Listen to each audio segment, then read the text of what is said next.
एक गीदड़ ने बताया कि आत्महत्या करना कैसी मूर्खता है। जी हाँ बंधुओं, आज की इस कहानी में हम लोग जानेंगे कि आत्महत्या करना कितनी बड़ी मूर्खता है। चलिए कहानी की शुरुआत करते हैं।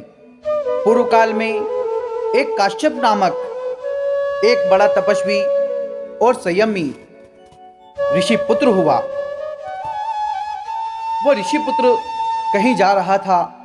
रास्ते में किसी धनवान वेश्य के द्वारा अपने रथ से उस काश्यप को धक्का मार दिया, जिससे वह काश्यप जमीन पर गिर गया और बड़ा दुखी और क्रोधित होकर बोला, ये कैसा जीवन है? निर्धन होना तो पाप है। अब तो मुझे आत्महत्या करना चाहिए। उसके इस प्रकार के वचनों को सुनकर इंद्रदेव गीदड़ का रूप रख के उसके पास आए और बोले, मुनिवर, मनुष्य शरीर पाने के लिए तो सभी जीव उत्सुक रहते हैं। उसमें भी यदि ब्राह्मण का शरीर मिल जाए तो क्या ही कहना। आप मनुष्य हैं, ऊपर से ब्राह्मण हैं और शास्त्रज्ञ भी हैं। ऐसा दुर्लभ शरीर पाकर उसे यूं ही नष्ट कर देना, आत्महत्या कर लेना, भला कहाँ की बुद्धिमानी है। अजी, जिन्हें भगवान ने हाथ दिए हैं उनके तो मानो सभी मनोरथ सिद्ध हो गए हैं। इस समय आपको जैसे धन की लालसा है, उसी प्रकार मैं तो केवल यही कहूँगा कि हाथ पाने के लिए मैं उत्सुक हूँ। मेरी दृष्टि में हाथ पाने से बढ़कर संसार में कोई लाभ नहीं है।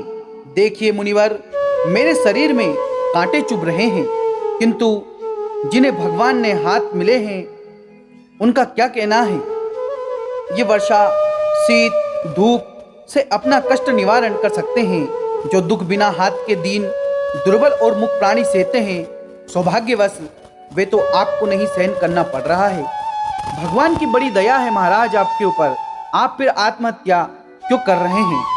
आप सोचिए, यदि आपको गीदड़, कीड़ा, चूहा, सांप या मेंढक आदि किसी दुर्लभ योनि में भेज दिया होता तो आप क्या करते?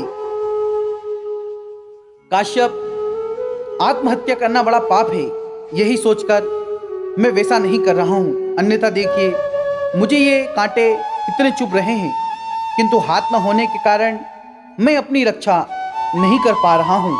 आप मेरी बात मानिए, आपको वेदोवत कर्म करना चाहिए, उसका आपको वास्तविक फल मिलेगा।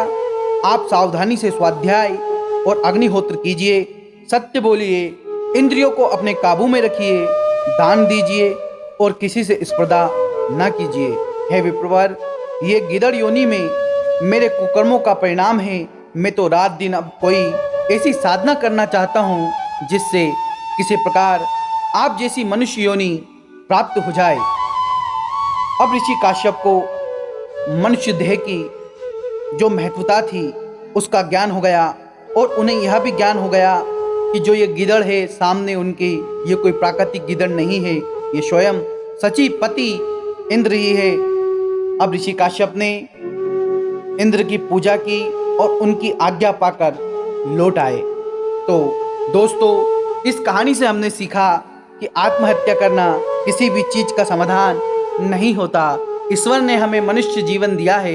ईश्वर ने यदि हमको मनुष्य जीवन दिया है तो इस मनुष्य जीवन का उपयोग कीजिए, इसका लाभ उठाइए और कुछ ऐसा कर चले कि हमारी आने वाली पीढ़ियों के लिए हम उदाहरण बन जाएं। मनुष्य जीवन अनमोल है, इसे अनमोल ही बनाए रखिए।